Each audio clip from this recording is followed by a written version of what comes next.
Real purpose of লাইফের পক্ষ থেকে আরও একবার আপনাদের সামনে হাজির হচ্ছি।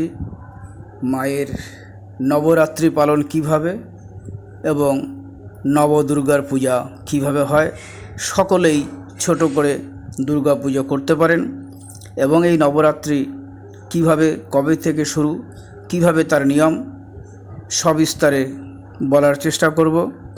এবং এই নবরাত্রি যারা পালন করেন তারা অনেকে জানেন এই নবরাত্রি পালন করলে আপনার দীর্ঘদিনের যে মনোকামনা সেটা যদি সঠিকভাবে করতে পারেন অবশ্যই পূরণ হবে।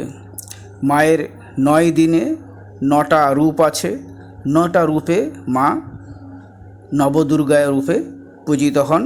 মায়ের 9টা রূপ কী সেও প্রসঙ্গে আসব। তাহলে আর কথা না বাড়িয়ে আজকে চলে যাচ্ছি নবরাত্রি কিভাবে পালন করব ও নবদুর্গার পূজা কিভাবে করব। এই দুর্গা পূজাটা আমাদের ভারতবর্ষে একবার বাসন্তী পূজা নামে চৈত্র মাসে হয়। তখনও বেশ ধুমধামের সঙ্গে এই রামনবমী পালন করা হয় 9 দিন। আবার আমাদের শরৎকালে মেইন আমরা শরৎকালে সার্বজনীন সকলের জন্য এই পুজোটা শরৎকালে হয়, যেটা আর কদিন পরেই শুরু হবে। আগামীকাল মহালয়া, ঠিক আজকেই নবরাত্রির জন্য জেনে রাখা দরকার কিভাবে এটা শুরু হয়। এই পূজার জন্য, এই নবরাত্রি পুজোর জন্য মহালয়ের ঠিক পরের দিনই ঘট পাততে হয়। অর্থাৎ প্রত্যেকের বাড়িতে, যেখানে যদি আপনাদের ঠাকুর ঘর থাকে বেশ ভালো, যদি না থাকে অসুবিধা নেই। আপনারা যেই ঘরে বাস করেন সেই ঘরেই মহালয়ার পরের দিন থেকেই শুদ্ধ, পরিষ্কার পরিচ্ছন্নভাবে, শুদ্ধ মনে আপনাদের পরিবারের সকলেই খুব শুদ্ধ ভাবাপন্ন অবস্থায় থাকবেন। মনে রাখবেন এই 9টা দিন মা এই ধরাধামে নেমে আসবে এবং আপনাদের প্রত্যেকটা বাড়ি মায়ের বাড়ি হবে। অর্থাৎ পরিষ্কার বিশুদ্ধভাবে আপনারা সেই 9টা দিন পালন করবেন। যারা নবরাত্রি পালন করতে চান তারা খুব শুদ্ধভাবে থাকবেন, কারণ আপনার ঘরে মা অবস্থান করবেন। এবং তার জন্য কি করবেন সেই বিধিটাই এখন বলবো। ঠাকুর ঘর না থাকলেও চলবে, আপনার ঘরেই আপনার পুরো ঘরটাই ঠাকুর ঘর হিসেবে মনে করতে হবে। চলে আসি প্রসঙ্গক্রমে। তাহলে এই যারা এই মহানবরাত্রি করবেন বা নবদুর্গার পূজা করবেন, খুব সহজভাবে নিজের বাড়িতেই নিজের ঘরে কি করবেন, মহালয়ের ঠিক পরের দিন আপনাকে ঘট পাততে হবে। কিভাবে আমরা এই পুজোটা করব সেটা হলো, আমরা যেই বাড়িতে থাকি সেই বাড়ির যে মেন দরজা অর্থাৎ সদর দরজা, সেখানে আপনি ঘরের 2 পাশে, আর যদি ঠাকুর ঘর থাকে তাহলে তো কথাই নেই, ঠিক ঠাকুর ঘরের দরজার যে মেন দরজাটা সেখানে ঠাকুর ঘরের উপরে, অর্থাৎ যাদের ঠাকুর ঘর আছে ঠাকুর ঘরের উপরে কি করবেন, দরজার উপরে 9খানা আম পাতা লাল সুতো দিয়ে বেঁধে ঝুলিয়ে দিন। ঠাকুর ঘরে ঢোকার উপরে উপরের চৌকাটে 9টা আম পাতা লাল সুতো দিয়ে ঝুলিয়ে দিন।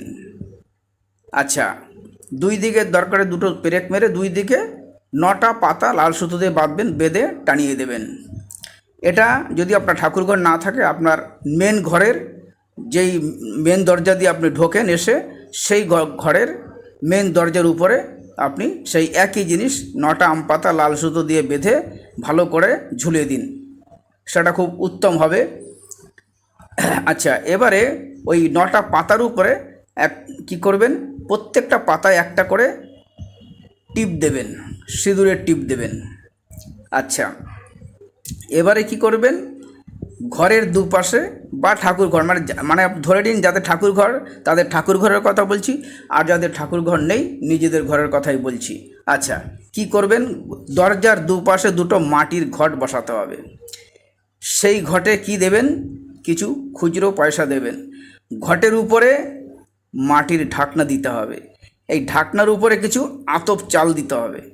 আতপ চালের উপরে ডাব দিতে হবে।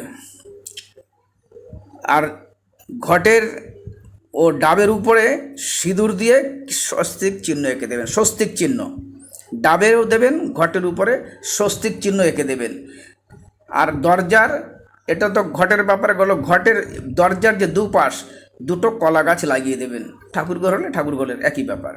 এবারে ঘটের জল, ঘটে তো জল দিতে হবে, এই ঘটের জল 9 দিন পর্যন্ত থাকবে, প্রতিদিনই ঘটে অল্প করে জল দেবেন, কারণ ঘটের জল প্রতিদিন কমতে থাকবে। তাই প্রতিদিন ঢাকনাটা তুলে দুটো ঘটেই অল্প করে জল দেবেন। এবারে আপনার ঘরে যদি মা দুর্গার ফটো থাকে তো ভালোই, আর যাদের নিজেদের বাড়িতেই মা থাকেন, মায়ের মূর্তি আছে, তো কথাই নেই। না হলে মায়ের একটা ছোট দুর্গা মায়ের ফটো ঘরে আনুন, রেখে দিন। এবারে সেটা একটা ছোট চৌকির উপরে, বা আপনার ঘরে যেরকম ব্যবস্থা আছে সেরকম চৌকির উপরে লাল কাপড় মাথায় রাখবেন, লাল কাপড়ের উপরে বসাবেন। মা দুর্গাকে পূব দিকে বসাবেন, মানে মা দুর্গার মুখ থাকবে পশ্চিম দিক, অর্থাৎ মা দুর্গার সামনে আপনি যদি বসেন আপনার মুখ পূর্ব দিকে থাকবে, তাহলে মা দুর্গাকে পূর্ব দিকে বসাবেন। মা দুর্গার মুখ থাকবে পশ্চিম দিকে, আপনিও পূর্ব দিকে মুখ করে যাতে মাকে পুজো করতে পারেন। তাহলে হলো। এবারে চৌকির সামনে মাটির উপরে ঘট স্থাপন করুন। যদি ঘরে হয় ভালো, আর যদি ঠাকুর মন্দির হয় তাহলে তো ভালোই। ঘট স্থাপন করতে হবে, যেখানে মাকে বসাচ্ছেন তার সামনে একটা ঘট স্থাপন করতে হবে। এই ঘট যে কেউ করলে ভালো হয়, তাহলে বাড়ির যিনি কর্তা সে হলে ভালো হয়, মহিলারাও করতে পারেন, কোনো অসুবিধা নেই। তাহলে মহিলারা যদি করেন লাল কাপড় পরলে ভালো হয়, আর যদি তা না থাকে তাহলে লাল মানে অন্য কাপড় পরলে হবে, লাল বা ওড়না, লাল ওড়না জড়িয়ে করলেও হবে, কপালে সিঁদুর পরে নিতে হবে। আচ্ছা, এবারে গঙ্গা মাটি নিয়ে আসতে হবে, কারণ আপনারা আগামীকাল যাবেন মহালয়াতে তর্পণ করতে, সেখানে গঙ্গা মাটি নিয়ে আসবেন। এই গঙ্গা মাটি লাগবে কিছুটা, কারণ যেখানে আপনি ঘরটা বসাবেন ঠাকুরের সামনে, সেই গঙ্গা মাটি কিছুটা আনবেন। সেই গঙ্গা মাটির মধ্যে একটুখানি জব আর গম দিতে হবে। কি দেবেন? গঙ্গা মাটির মধ্যে জব আর গম দেবেন। এই গঙ্গা মাটিতে গম আর জব আস্ত করে একটু অল্প কিছু দিয়ে এটা মাটির মধ্যে দিয়ে দেবেন, কারণ মাটি তো নরমই থাকবে, জল দেওয়া মাটি। সেই মাটির উপরে গম আর জব দিয়ে দিতে হবে। এবারে একটু গোল করে মাটিটা একটু উঁচু করে নেবেন। এইবারে ওই মাটির ঘটে স্বস্তিক চিহ্ন আঁকবেন, এঁকে দিয়ে ওই ঘটে জল দেবেন। গঙ্গা জল হলে খুব ভালো, নিয়ে আসবেন, আর যদি না পারেন তাহলে কলের জল দেবেন। ঘটটা গঙ্গা মাটি ও জবের যে মিশ্রণটা আছে সেই মাটির মাঝখানে রাখবেন, ঘটটা চেপে দিয়ে বসিয়ে দেবেন। এবারে ঘটের জলের মধ্যে কি দেব? গোটা সুপারি একটা দেব, আর শুকনো হলুদ দেব, আর দেব লবঙ্গ, ছোট এলাচ, আর 1 টাকা। এটা হচ্ছে ঘটের ভেতরে। ঘটের উপরে একটা মাটির ঢাকনা দিয়ে বসিয়ে দিতে হবে। এই ঢাকনার উপরে কিছু আতপ চাল দিতে হবে। আতপ চালের উপর একটা ডাব দিন। এই ডাবটার উপরে সেই একই স্বস্তিক চিহ্ন এবং সিঁদুরের ফোঁটা, 5টা সিঁদুরের ফোঁটা এঁকে দিন। এরপরে ডাবের উপরে একটু চওড়া লাল পাড় বা লাল সারু ডাবের উপরে জড়িয়ে দিতে হবে। যদি কাপড়টা খুলে না যায় সেইভাবে করে লাল সুতো দিয়ে একটু বেঁধে দিন। আর যে স্বস্তিক চিহ্ন যে আঁকা লাল কাপড় জড়ানো ডাবটা ঘটের ঢাকনার উপরে রাখা আতপ চালের উপরে সেটা বসাবেন। বসানোর সময় শুধু ঘরটা এটাই মনে রাখতে হবে যে ডাবটা যে বসাচ্ছি, ডাবের শীষটা যেন আপনার নিজের দিকে থাকে। এবারে কীভাবে করে পুজো করতে হবে, নিয়মটা কি? ঘটের উপরে লাল জবা ফুলের মালা দিতে হবে, যে ঘরটা পাতলেন, এবং প্রতিদিন সকালে পুরনো মালা তুলে নিয়ে নতুন মালা পাল্টা দেবে প্রতিদিন। এবার আপনার সুবিধা মতো যেরকম ফুল আপনি পাবেন, যদি পুরনো আপনার কি বলে প্রতিদিন যে ফুল আপনি জোগাড় করতে পারবেন, তাহলে লাল ফুল হলে খুব ভালো হয়, সেইভাবে করে আপনি মালা প্রতিদিন দেবেন। আর প্রতিদিন সকালে ওই ঢাকনা শুদ্ধ ডাবটা তুলে নিয়ে ঘটের মধ্যে জল দেবেন, কিন্তু কারণ প্রতিদিনই জল কমতে থাকবে। আচ্ছা, পুজোর প্রথমেই ঘিয়ের প্রদীপ জ্বালাতে হবে, এটা মাথায় রাখবেন। ঘিয়ের প্রদীপ প্রথম দিনই জ্বালাতে হবে, ওটা জ্বালিয়ে রাখবেন ঘিয়ের প্রদীপটা। সেটা পূর্ব দিকে মুখ করে রাখতে হবে। প্রদীপের তলায় কী দেবেন? আতপ চাল দেবেন। প্রদীপের তলায় কী দেবেন? আতপ চাল। এরপর একটা গোটা সুপারি নেবেন।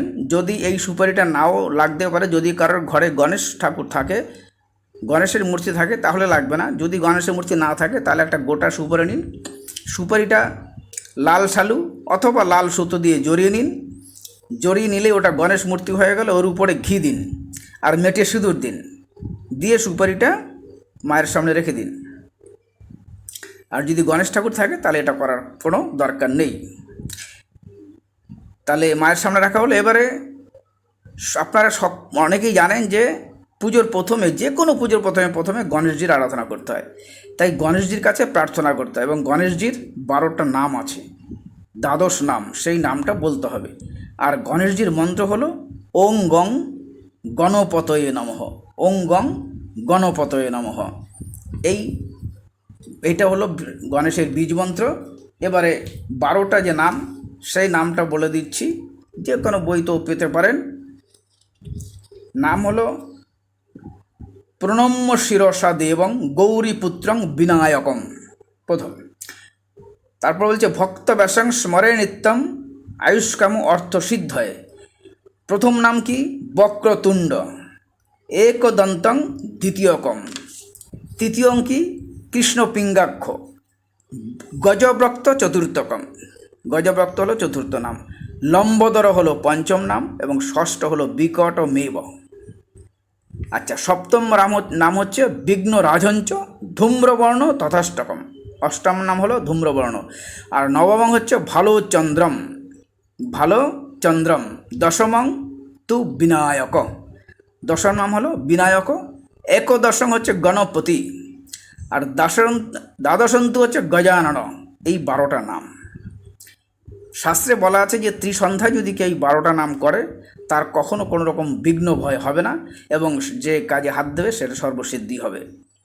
বিদ্যার্থী সে ধন লাভ করবে, বিদ্যা লাভ করবে। যার পুত্র লাভের ইচ্ছুক সে পুত্র লাভ করবে, এটা শাস্ত্রে বলা আছে।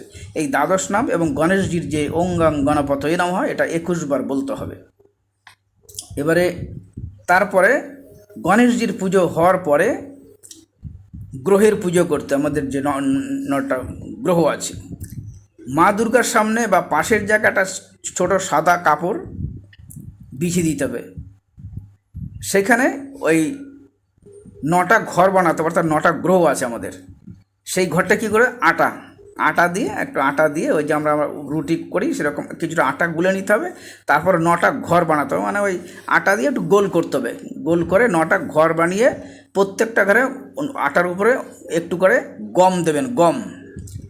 এটা হলো নবগ্রহ দেবতা হলো। এরপর নবগ্রহ দেবতার উদ্দেশ্যে প্রার্থনা করতে হবে, যাতে এই পুজোটা, আপনি যে পুজো করছেন, কোনো রকম বাধা বিঘ্ন না আসে।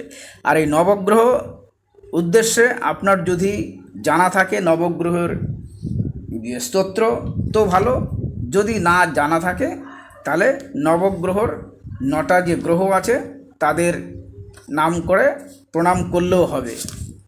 যার যেরকম যতটুকু জানেন সেই অনুযায়ী।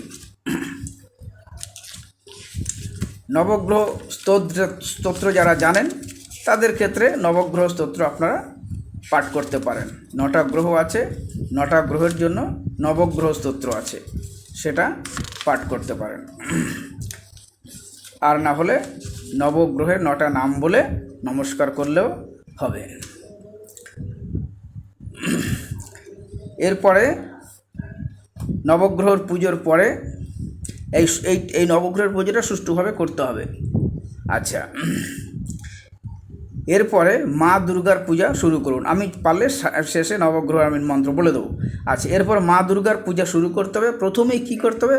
মা দুর্গার 9টা নাম, 9টা নাম 9 বার বলতেই হবে। 1 বার করে বললেও হবে বা 3 বার করে বলতে পারেন। এবার মায়ের কাছে প্রার্থনা করতে হবে যে 108 বার এই মন্ত্রটা বলতে হবে। মন্ত্রটা হলো ওং দুং দুর্গায় নমঃ, ওং দুং দুর্গায় নমঃ। এই দুং হলো দুর্গা মার বীজ মন্ত্র। ওং দুং দুর্গায় নমঃ, ওং দুং দুর্গায় নমঃ। এটা 108 বার বলতে হবে মেন মাকে। এবার মাকে কি প্রসাদ দেবেন? সেটা হলো যেই দিন যেই দেবীর পুজো হবে সেই দিন সেই প্রসাদ ভোগ হিসাবে দেবেন। এবারে তার সঙ্গে আপনার মন মতন আপনি মিষ্টি বা অন্য যা ফল ফলাদি দিতে ইচ্ছা করে আপনি সেগুলো মিষ্টি ফল বা মিষ্টি দিতেই পারেন। এরপরে 108 বার করে এই মায়ের মন্ত্রটা বলতে হবে। এইবার 108 বার তো ওং দুং দুর্গা ওই বলবো মেন। এবারে মায়ের আরতি করব, নিজের মতন করে আরতি করবেন। আরতি করার জন্য একটা নিয়ম আছে, সেটা হলো 7 বার অথবা 9 বার আপনি প্রদীপ, তারপরে কর্পূর, ধূপ এগুলো দিয়ে আপনি আরতি করবেন। মায়ের চরণে 4 বার ঘোরাবেন, নাভির কাছে 2 বার ঘোরাবেন এবং মুখের কাছে 1 বার ঘোরাবেন। এইবার 7 বার ঘোরাতে হবে। ঘুরিয়ে আপনার নিজের মতন করে আপনি মাকে আরতি করবেন। এবারে এই আরতির সময় আরতির মন্ত্র জানলে খুব ভালো, না হলে না জানলেও ক্ষতি নেই কিছু। খালি আপনার মনে রাখবেন ভক্তি থাকলেই যথেষ্ট। এরপর আপনি কি করবেন, যে প্রসাদ দিচ্ছেন সেই প্রসাদে তুলসী পাতা দিন। সেই প্রসাদ যখন মায়ের পুজো হয়ে গেল, প্রসাদ নিজেরা গ্রহণ করবেন। এইভাবে করে পুজোটা স্টার্ট হবে এবং প্রত্যেক দিন দশমী পর্যন্ত কিন্তু এটা চলতেই থাকবে। এইভাবে প্রতিদিন পুজো করবেন। দশমীর দিন পুজোর সমস্ত জিনিস কি করবেন, লাল কাপড়ে মুড়ে পুকুরে বা গঙ্গায় বিসর্জন দিয়ে দিতে হবে।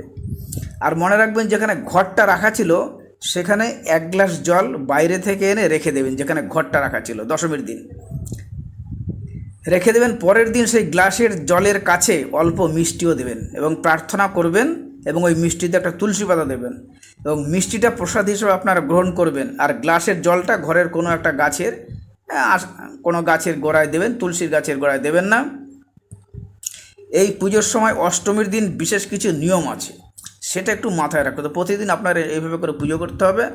এবারে পুজো শুরু করার 2-3 দিন পরে দেখবেন যে মাটিটার উপরে আপনি ঘট বসিয়েছিলেন সেখান থেকে ছোট ছোট চারা বেরিয়েছে।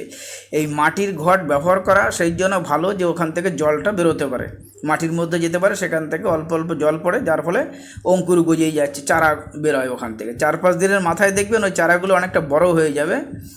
যাতে মাটিতে না পড়ে যায় তার জন্য লাল সুতো দিয়ে জড়িয়ে দিতে পারেন। এবার অষ্টমী দিন সকালে কি করবেন, যদি বাড়িতে কোনো ছোট বাচ্চা ছেলে মেয়ে থাকে তাদেরকে দিয়ে ওই 1 মুঠে যতগুলো চারা গাছ তুলতে পারলো সেগুলো তুলবেন। একবারই তুলতে হবে 1 মুঠ করে।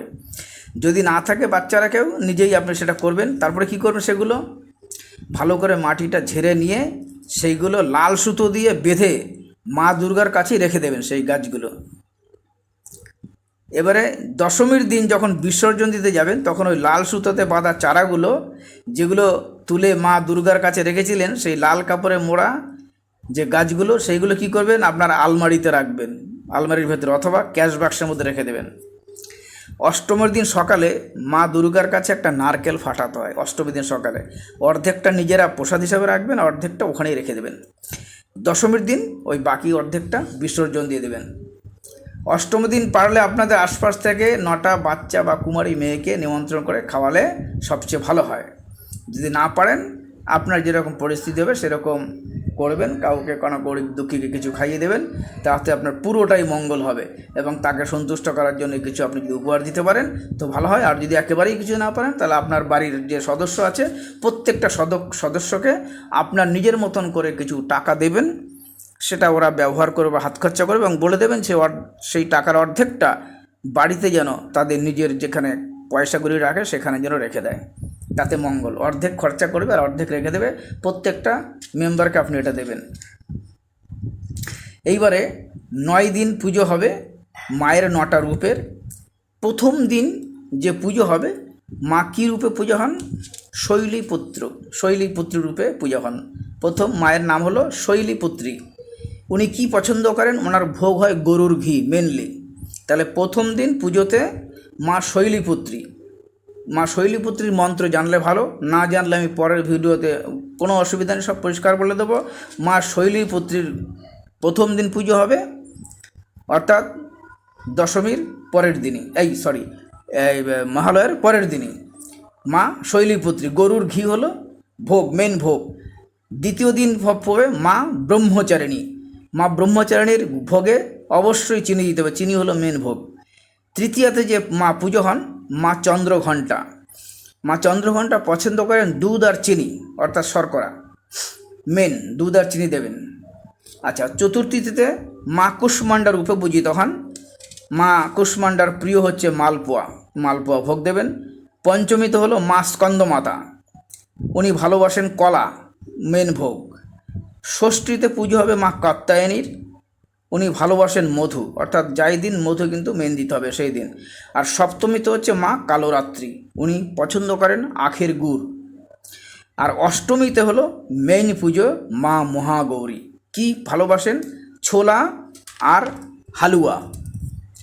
আর হালুয়া অর্থাৎ সুজি আর কি, এটা তৈরি করার সময় অল্প খাবার হলুদ দেবেন, হলুদ রঙটা ব্যবহার করা ভীষণ জরুরি। আর ছোলা ভিজিয়ে সেটা কড়াইতে অল্প একটু তেল দিয়ে নেড়ে ওটা দিয়ে দেবেন। আর নবমী হলো মা সিদ্ধিদাত্রী, নবমীতে মা সিদ্ধিদাত্রী রূপে পূজিত হন। মেন ভোগ কি পায়েস, মা পায়েস ভালোবাসেন। এবারে আমরা মায়ের 9টা রূপের প্রথম দিন হলো শৈলীপুত্রী, মন্ত্র হলো বন্দে বাঞ্ছি তলাভায় চন্দ্রার্ধ কৃত শেখরাম ভৃষরূঢ়াং শূলধরাং শৈলপুত্রীং যশস্বিনীম। এইটা হলো মায়ের শৈলীপুত্রীর মন্ত্র, অর্থাৎ প্রথম দিন মা শৈলীপুত্রী রূপে পূজিত হন। দ্বিতীয় দিন মা ব্রহ্মচারিণী, মন্ত্র হলো দধানা কর পদ্ম ভাম ক্ষমা মালকমণ্ডলু দেবী প্রসীদতু ময়ি ব্রহ্মচারিণ্যন্যতমা। আবার বলছি, দধানা কর পদ্মভামা ক্ষমালাকমণ্ডলু দেবী প্রসীদতু ময়ি ব্রহ্মচারিণ্যন্যতমা। এটা হলো মা ব্রহ্মচারিণী রূপে মায়ের পুজো। তৃতীয় দেবী হলো মা চন্দ্রঘণ্টা, মায়ের মন্ত্র হলো পিণ্ড জপ্রবারা রুরা চণ্ডক পাস্ত্র কৈর্যুতা প্রসাদং তনুতে মহং চন্দ্রঘণ্টেতি বিশ্রুতা। মায়ের তৃতীয় দিনের পূজার মন্ত্র মা চন্দ্রঘণ্টা। চতুর্থ দেবী হলো মা কুষ্মাণ্ডা, মায়ের মন্ত্র সুরা সম্পূর্ণ কলসং রুধিরা প্লুতমেব চ দধানা হস্তপদ্মভ্যাং কুষ্মাণ্ডা শুভদাস্তু মে। মা কুষ্মাণ্ডা দেবীর চতুর্থ দিনের মন্ত্র। পঞ্চমীতে মা আসবেন, পঞ্চমীতে স্কন্দমাতা, মায়ের মন্ত্র সিংহাসনগতা নিত্যং পদ্রসিত করাদয়া শুভদাস্তু সদা দেবী স্কন্দমাতা যশস্বিনী। পঞ্চম দেবী মা স্কন্দমাতার মন্ত্র। ষষ্ঠীর দিন মা কাত্যায়নী, মন্ত্র হলো চন্দ্রহাসজ্জলোকরা শার্দুল বর বাহনা কাত্যায়নী শুভং দদাদ্দেবী দানবঘাতিনী। এটা মায়ের কাত্যায়নীর মন্ত্র। সপ্তমী দেবী হলো কালরাত্রি, মন্ত্র হলো একবেনী জপা কর্ণপুরা নগ্নাখরাস্থিতা লম্বষ্ঠী কর্ণিকা কর্ণী তৈলাভক্ত শরীরিণী বাম পদল্লশল্য ফলোতা কণ্ঠকভূষণা বর্ধন মূর্ধধ্বজা কৃষ্ণা কালরাত্রির ভয়ঙ্করী। এটা হলো মায়ের সপ্তম দেবী কালরাত্রি মায়ের মন্ত্র।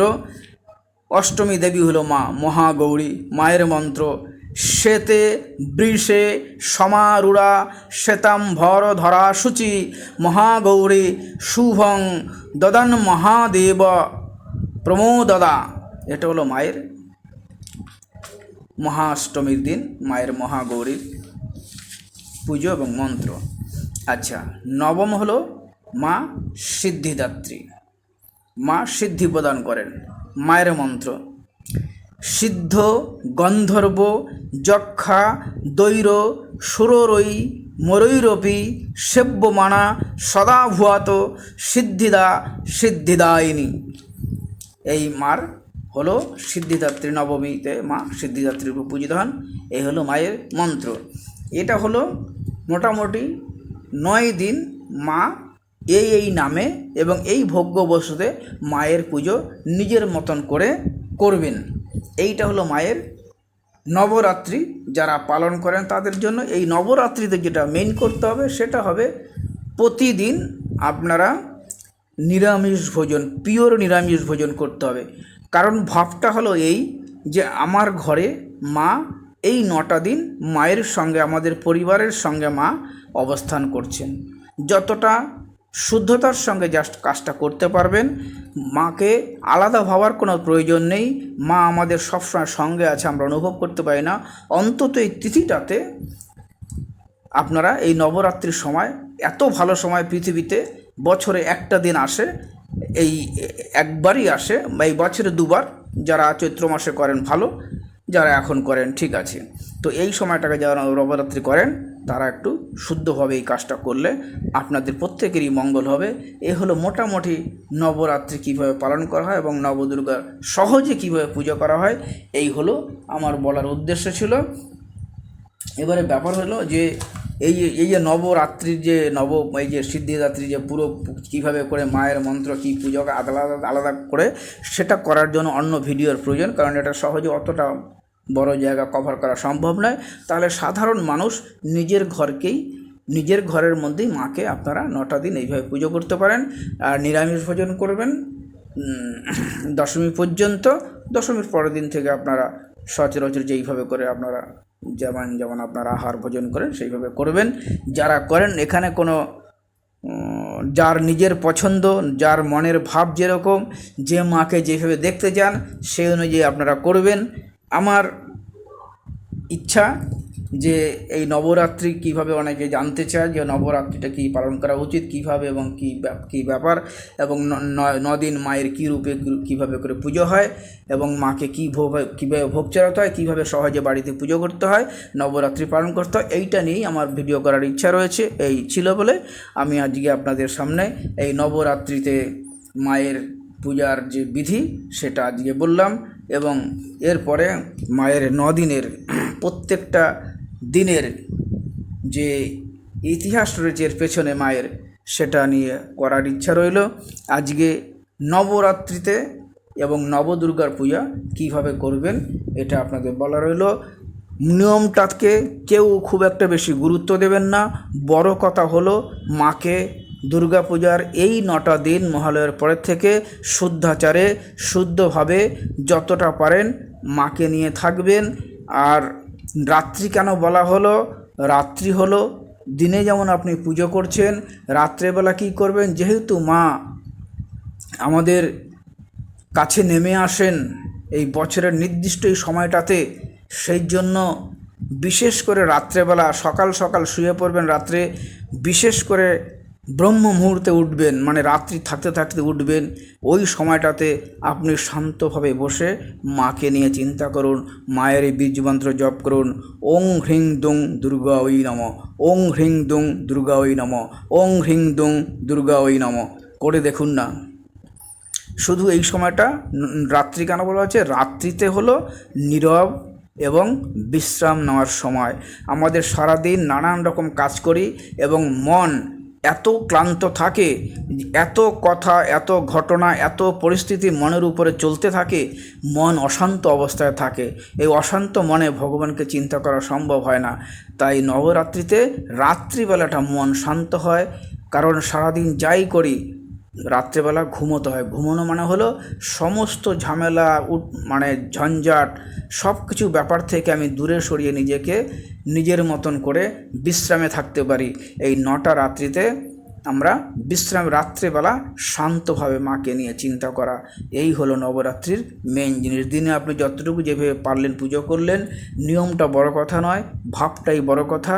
এবং যত সম্ভব 4টের সময় ওঠার চেষ্টা করবেন।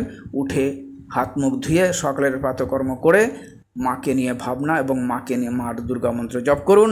আপনাদের যার যা নিয়ে এতদিন কষ্ট পাচ্ছেন, অসুবিধায় আছেন, আপনাদের সকলের আশা পূর্ণ হোক, এই বলে আজকে এখানে রাখছি। সকলে ভালো থাকবেন। যদি কারোর উপকারে আসে এবং ভালো লাগে, একটা সাবস্ক্রাইব অথবা একটা কমেন্টস বা আপনারা দেখলেও আমি খুশি হব।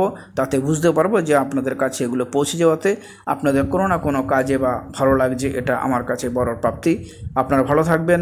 মা দুর্গার আশীর্বাদ সকলের উপর বর্ষিত হোক। জয় মা দুর্গা।